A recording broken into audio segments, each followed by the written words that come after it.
ജീവൻ നിലനിർത്താൻ ആമകളുടെയും പക്ഷികളുടെയും രക്തവും മാംസവും കഴിക്കുക.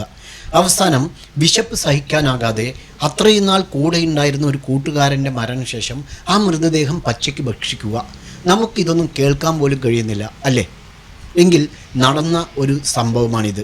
438 ദിവസം കടലിൽ കുടുങ്ങിപ്പോവുകയും ഒടുവിൽ അതിജീവിച്ച് കരയിലെത്തുകയും ചെയ്തെന്ന നാവികൻ പറയുന്ന അവിശ്വസനീയമായ കഥ വിശ്വസിക്കാത്തത് നമ്മൾ മാത്രമല്ല, ലോകം മൊത്തമാണ്.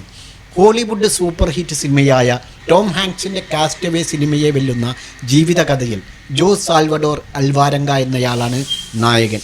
ആരും വിശ്വസിക്കാൻ കൂട്ടാക്കാത്ത ഈ കഥ പക്ഷേ മുൻ US അംബാസഡർ ടോം ആംബ്രസ്റ്റർ സ്ഥിരീകരിച്ചിട്ടുണ്ട്. പക്ഷികളുടെ രക്തം കുടിച്ച് കടലിൽ 15 മാസം അതിജീവിച്ച കഥ സത്യമാണെന്ന് അദ്ദേഹം പറയുന്നുണ്ട്. പലരും ഈ കഥയെക്കുറിച്ച് സംശയം പ്രകടിപ്പിച്ചിരുന്നു. പക്ഷേ അതിജീവിച്ചയാളെ കണ്ടുമുട്ടിയ ചുരുക്കം ചിലരിൽ ഒരാളാണ് താനെന്ന് ടോം ആംബ്രസ്റ്റർ പറഞ്ഞിട്ടുണ്ട്. 2012 ഡിസംബറിൽ ജോസ് സാൽവഡോർ അൽവാരങ്ക മെക്സിക്കോയിൽ നിന്ന് ഒരു സുഹൃത്തിനൊപ്പം 2 ദിവസത്തെ മത്സ്യബന്ധന യാത്രയ്ക്കായി പുറപ്പെട്ടതായിരുന്നു. എന്നാൽ ബോട്ട് കേടുവന്നതിനെ തുടർന്ന് അദ്ദേഹം 438 ദിവസം പസഫിക് സമുദ്രത്തിലാണ് ചെലവഴിച്ചത്. കുടിവെള്ളത്തിനായി മഴവെള്ള ജലസംഭരണ സംവിധാനവും പക്ഷികളെയും ആമകളെയും കൊടുക്കാനുള്ള പ്രത്യേക സാങ്കേതിക വിദ്യയും ജോസ് അന്ന് നിർമ്മിച്ചിരുന്നു.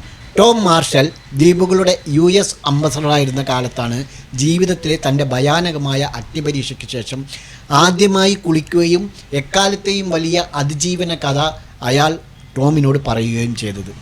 നാവികനെ ഒരു റെസ്ക്യൂ ഷിപ്പിൽ കയറ്റി മണിക്കൂറുകൾക്ക് ശേഷം ടോം അദ്ദേഹത്തെ സന്ദർശിക്കുകയും അദ്ദേഹത്തിൻ്റെ വിവരണം കേൾക്കുകയും ചെയ്തു. അവർ ഏകദേശം അരമണിക്കൂറോളമാണ് സംസാരിച്ചത്.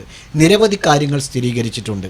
അയാൾ വളരെ കാലം കടലിൽ ഉണ്ടായിരുന്നു എന്നത് സത്യമാണെന്ന് ടോം പറയുന്നു. മത്സ്യം, ആമകൾ, പക്ഷികൾ, പ്രത്യേകിച്ച് പക്ഷികളുടെ രക്തം എന്നിവയിലാണ് അയാൾ അതിജീവിച്ചത്. അയാളുടെ കൂട്ടാളിക്ക് പക്ഷേ ഈ ഭക്ഷണക്രമമൊന്നും ശരിയായില്ല, പ്രത്യേകിച്ച് പക്ഷി രക്തം. നിർഭാഗ്യവശാൽ അയാൾക്ക് അസുഖം ബാധിച്ച് മരിക്കുകയും ചെയ്തു. എസേക്കൽ കോഴുവാള എന്നായിരുന്നു അയാളുടെ പേര്.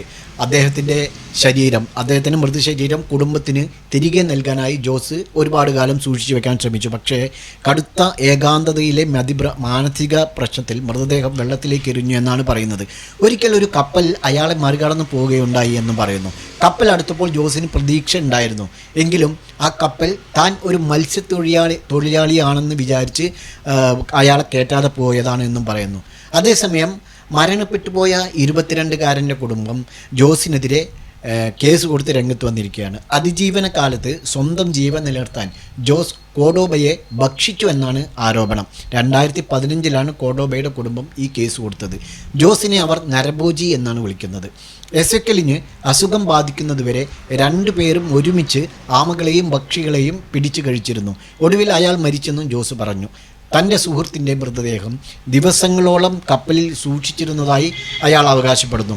അത് തന്നെ ഭ്രാന്തനാക്കാൻ തുടങ്ങിയപ്പോൾ മൃതദേഹം എടുത്ത് കടലിലേക്ക് തള്ളുകയും ചെയ്തു എന്നാണ് പറയുന്നത്.